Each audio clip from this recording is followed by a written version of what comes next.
Hello, and welcome to Law Talk. My name is John Celebrezze, and I'm the co-founder of the Celebrezze-Zangi Community Legal Education Project, as we call it, CZ-CLEP for short. Our organization provides continuing education about the judiciary and legislature to attorneys, judges, government officials, and the general public. As a career educator, I recognize early on how important legal matters are and how they impact our lives. I am the nephew of the late Anthony J. Celebrezze, who was the popular 5-term mayor of Cleveland and a member of President Kennedy's cabinets. As a tribute to his lifetime commitment to the legal process, we dedicate this show. Matthew Schreiber is a 21-year-old from Naples, Maine. He's earning both his JD and his LLM degree in Democratic Grievance and Rule of Law at ONU. Matthew is also a staff editor at ONU, Law Review, and a member of the ONU Jessup International Law Moot Court team. He recently participated in the Jessup Midwest Regional Tournament, where he was awarded 9th Best Oratorist over 100 competitors. Last summer, he worked for the Urban Institute in Washington, D.C., working on rule of law, governance projects, and is pursuing a job in the rule of law field this summer as well. Now let's join John and his special guest. Well, Matt, welcome to Law Talk. Thank you for having me. Well, we're glad to have you. I understand you made the trek across the state of Ohio from my favorite law school, Ohio Northern, on this bright sunny day. Well, Matt, you've had quite a year in your law school experience, and we want to delve into it. I mean, for the benefit of my viewers, and we've had other Ohio Northern students on. Matt is the winner of this year's Anthony J. Celebrezze Moot Court Competition. Appellate Advocacy actually is the proper name for it. We've got actually kept my little brochure and regarding this year, and it happened on March 30th, 2017. And Matt put on quite a competition, albeit I will have to say that your competitor was did a fine job. Yes. Well, Matt, why don't we, before we delve into the legal stuff, just tell my viewers a little bit about yourself, your schooling, and kind of what's going on in your life. Well, I'm going into my 3rd year, starting in August, and at ONU I'm actually getting both my JD and my Master's of Law in Democratic Governance and Rule of Law, which is international work, working overseas with NGOs and other government organizations. So I'll be finishing up both degrees this upcoming spring. Okay, so your tentative graduation date will be 2018? Yep, May 2018. And you'll have both your master's degree and your law degree? Yes, that's correct. Oh, congratulations. Thank you. That's quite an accomplishment. Where are you from, Matt? I'm actually from Naples, Maine, so quite a bit away from here. Okay, all right. And Naples, Maine is in what part of the state of Maine? I mean, southeast. Southeast? Okay, all right. Well, that's one of my wife's favorite states. It's beautiful there, yeah. And the leaves change and whatnot. It's just picturesque. Okay, Matt. Well, we know a little bit about you. We know you're progressing through ONU, so we probably ought to dig in. And this is the part where you don't have to compete with me, but you have to explain to my viewers what the case was about. And by the way, for the benefit of my viewers, these cases that the students at ONU argue as part of the Celebrezze competition are actual Supreme Court cases, and they eventually are decided, and that's exactly what happened to Matt's. So Matt, tell us about it a little bit. So this case, Elijah Manuel was arrested by the police, and he was held in jail leading up to a trial, and then eventually released. And his case was about whether he could be held without any held under the 4th Amendment without any legal findings of a reason to have arrested him in the first place. Oh, okay. Well, this one started, and it eventually wound up in federal court, but what state was this, did the arrest take place? It took place in Illinois, about 40 miles outside of Chicago. And that's why city of Joliet. Yes. Okay. Yep. Okay. All right, so it's in the area of criminal law. Our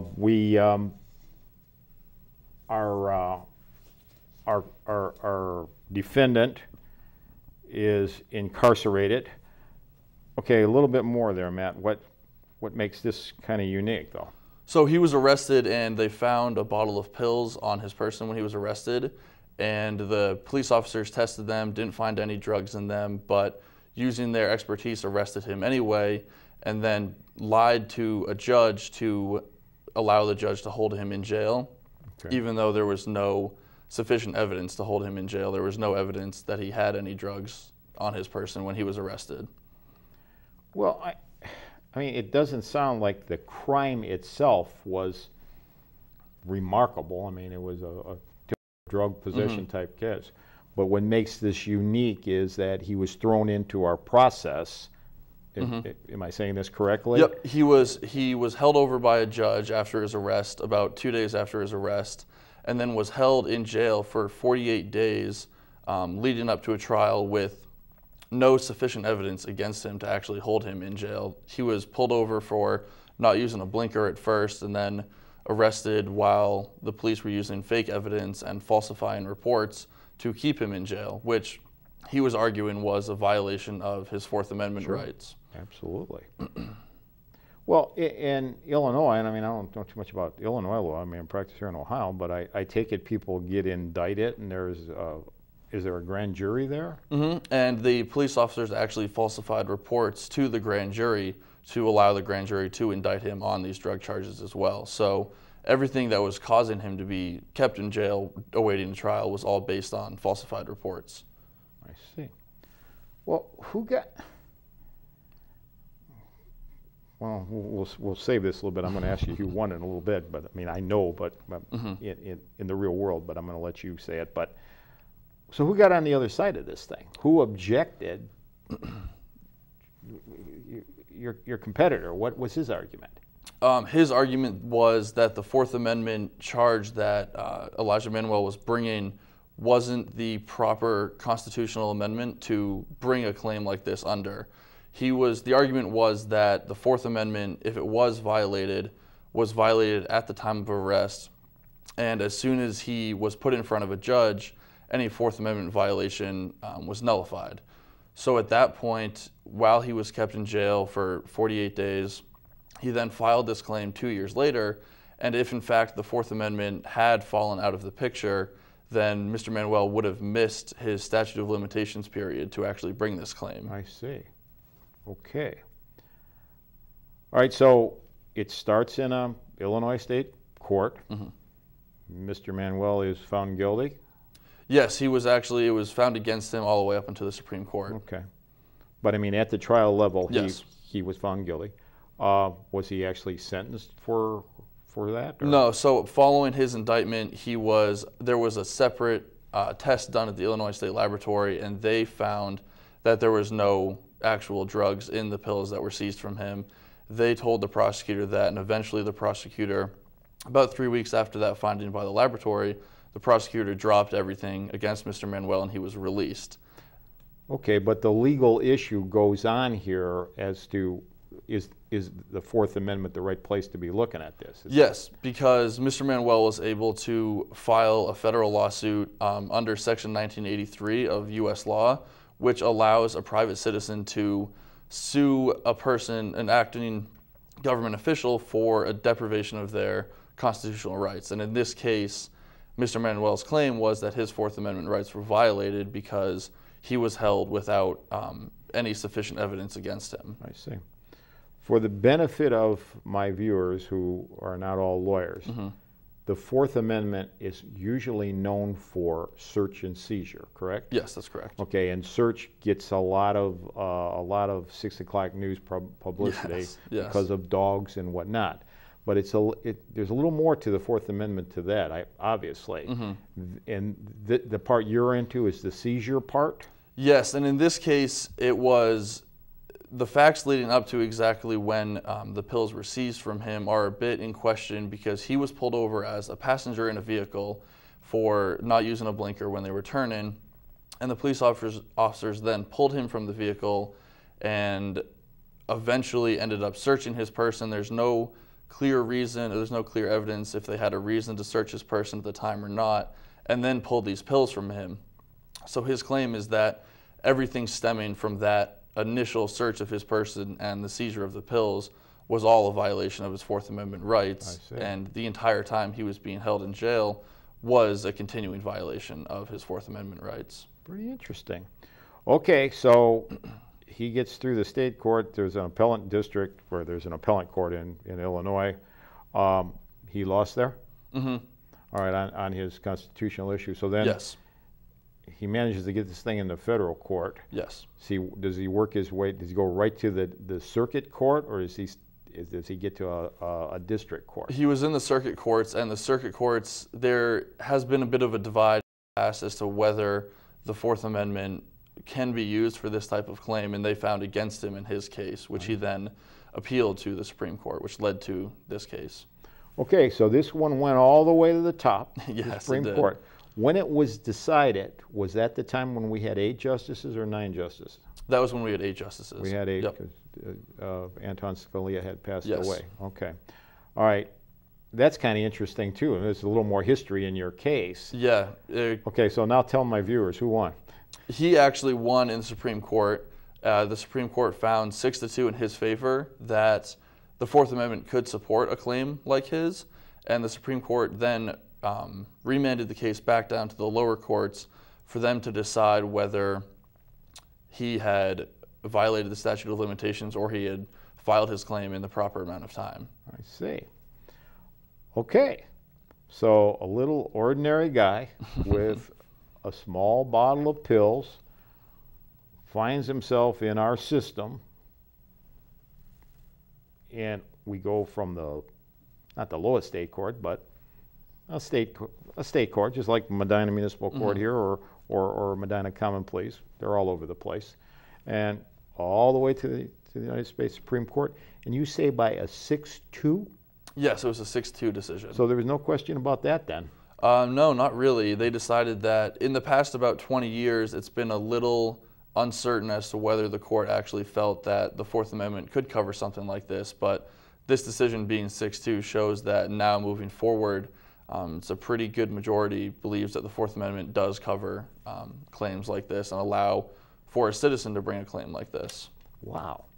So, okay, for the benefit of my viewers, I know you've heard me say this before, you're well aware of it as a law student, but the concept is called stare decisis, meaning that when a court rules, and this one went to the highest court in the land, that precedent is established, and that's the way our system works. The stare decisis, it's been decided by a court. All right, Matt, so a couple of years down the road, you are out using your ONU diploma and you're practicing, and you find yourself in a criminal case. You're representing the defendant, okay? All right, so you're a criminal defense lawyer.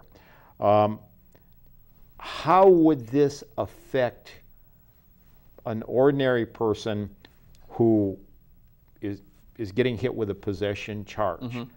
And how would you use that as, once you got this case, you got your discovery, you looked at it, and it looked remarkably like the fact pattern that you successfully argued and became the winner of my uncle's competition here. How would you go about using it? Based on this case and the decision by the Supreme Court, it would allow me as an attorney to recognize that there's been a Fourth Amendment violation if everything that was leading the defendant to be in jail was based on falsified evidence, such as here. There would be a Fourth Amendment violation, and then regardless of how his criminal proceedings came about, they could then file a suit similar to this where they sued the government officials, whether it be the police officers or the city that the police officers were working for. They could sue them for violating their Fourth Amendment rights. So your little hometown simple possession case could literally become a federal case. Yes, yes, based it literally. Based upon the precedent that was established. Yes, it literally could. Okay, well, that's pretty interesting. Okay, we better shift gears here. Very interesting topic. Let's talk about the competition itself. It culminated on March the 30th. However, I think you got started on this long before March the 30th.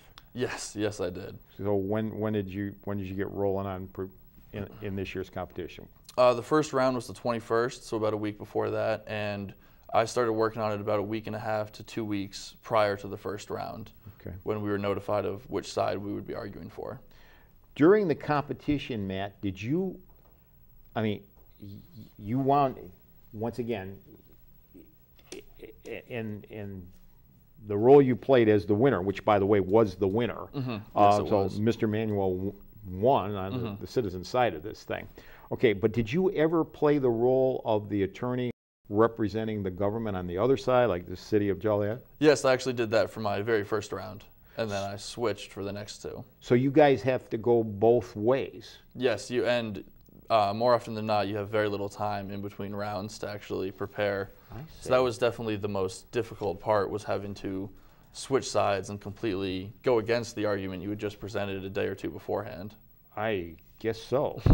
Your worthy competitor, Connor Brightwell, he had to do the same thing? Yep, everybody switched through. We started with 8 competitors in the first round. That was my question. How many we got going with? There was 8 competitors. There was 8 at first, then down to 4, and then down to Connor and myself. Okay. And everybody switched that advanced on. So you got to play both sides of this thing, which that is one excellent way to wrap your head around a case, I'll say, obviously. Yes. Well, you had some pretty, I got some pictures here. I'm going to put them up on our website, but I thought you might be interested, and we took a few pictures that night. And for the benefit of my viewers, I said, we'll put them up on my website. You'll look at it at www.czclep.org. That's Celebrezze Zangi's website. But I think we got some pretty notable people here. I'm going to give you the honors. The gentleman standing, there were 3 real judges, not that we've had non-judges before, but sometimes faculty members judge. Way back in the day, my uncle actually came for the competition. It was kind of an annual thing that he came. It was sort of cool to see him come every year until he finally couldn't come anymore for age reasons. Who's the gentleman in the middle, Matt? That is Justice Fisher from the Ohio Supreme Court. So we had the Ohio Supreme Court represented on March the 30th. Yes, we did. The gentleman on this side? John Celebrezze. And where does Judge Celebrezze hail from? The 3rd District Court of Appeals for Ohio. So, yeah, and the 3rd District would be in the vicinity, because I lived in Findlay. Ohio Northern is in the 3rd District. It takes in like about 17 counties, I think. All right, and the gentleman on the other side? Judge William Klatt from the 10th District Court of Appeals for Ohio. Okay, so we've got, you're well represented. You've got 2 districts. If it would be of any interest to our viewers or you are sitting in the 9th District right now. To wit, I've had Judge Theodosio, my last guest, that recently was elected to a seat on that. I've had lots of appellant judges here. But this gentleman is, you say, from the 3rd, yes. Judge Celebrezze, and this guy was, this judge, the 10th? The 10th, yes. That would be the Columbus area, I think? I believe so. Okay. All right, so you really had, you had a lot of judicial experience taking a look at you. How did that work on you? Make you real nervous? Or? It was definitely daunting going into it, but I looked at it as a really good experience because the past 2 rounds it had been just faculty. So I knew that the questions I would be getting for this round would be much more similar to what I would actually hear in court. So I was a little bit nervous, but very excited to be arguing in front of them. Well, I know it was a competition, and it's something we're proud of at Ohio Northern and my family, that every year we put it on, but I think you also had a real good taste as a 2nd-year law student to see exactly what life would be like in a real court, because you were there. Yes. And I mean, I watched you. I was, throughout the whole thing, you did a fine job. If you were rattled, I didn't notice, and neither was your competitor. One thing that is really interesting about these competitions, and for people that don't see them too often, to the casual onlooker, it may actually appear that the justices are being rude. Yes. And because, I mean, they will, regardless of how well you prepared for this, if a justice wants to ask you a question and I don't care whether you're mid-sentence. By the way, I've seen this before the Ohio Supreme Court. Whether you're mid-sentence or not, here it comes, and whatever your chain of thought was, it's broke. Yes. And and you better answer that question. I guess they should be commended. I don't know if you would have commended them that night or not, but the three of them really peppered both of us. Yeah, they were asking questions pretty much nonstop for the entire time. Well, and I think obviously academically that's what we want to happen, but also the nature of this case, Matt. All three of these judges, I'm sure, have a wealth of experience, and many of them started out probably as trial court judges or clerking or magistrates or whatnot. So they've been all the way through, and they probably could relate to this case very well.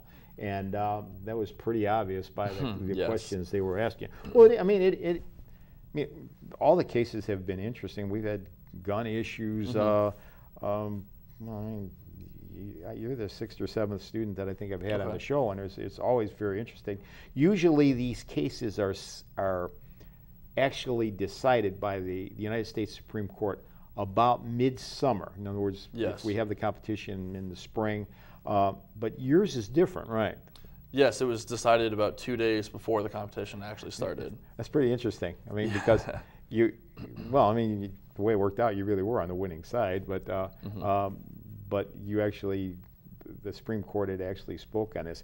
And by the way, that 6-2 is sort of a significant decision because, when we lost the Supreme Court justice, there was a lot of discussion amongst lawyers about what happens if you get a 4-4, and because you wouldn't have the tiebreaker. Well, I guess that situation has been remedied now. Yep.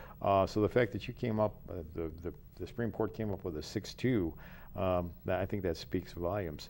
Well, this was quite an event for you. Let's talk a little bit more about the competition itself. There was 8 of yous, and before it was all done, you got down to you and Connor. Yes. I guess maybe this is a fair question to ask you. I mean, it's a subjective question, but what was the most difficult part of the competition? What was the hardest part for you? For me, it was probably having to switch sides between the first and the second round, going from arguing for the city to arguing for Mr. Manuel. It was because you essentially have to argue against yourself. You've already prepared the argument for the other side. You've gotten yourself to believe it really well so you can present it effectively. And then 2 or 3 days later, you have to argue against that completely. And that was definitely the most difficult part. Yeah. Every time we have this come up, and I'm reminiscing now, but my brother was a police officer, and through our family has been involved with law enforcement in some ways. A police officer once told me that when a cop has to qualify with a gun, they have to shoot it with both hands. I didn't know that, but he told me that. I didn't know that either. I'll just take him at his word. I didn't want, but he was the chief of police, and he probably was telling me the truth. Probably. But I often think of that analogy when you guys have to do that. I mean, that's a fair analogy. Yeah, that is. That's a good way to put it. You get on both sides of it. I mean, that's kind of what it's all about. So. Really, it's very interesting. Well, we talked about the rounds leading up to it. I guess that probably would be pretty difficult for you. Well, we're going to shift again. This has all been. Let's get back to you a little bit. Well, you're a second-year law student. You've obviously been very successful. We know a little bit about what you're majoring in. It tells us a little bit, maybe the type of law you're going to practice, but could you tell my viewers what maybe your future plans are? Right now I'm keeping it pretty open-ended. I'd like to, especially after this experience, and we also have a first-year competition that's very similar to this that I also won. So between those two experiences, I really would like to be in a litigator position in some facet. So I'm looking towards positions like that.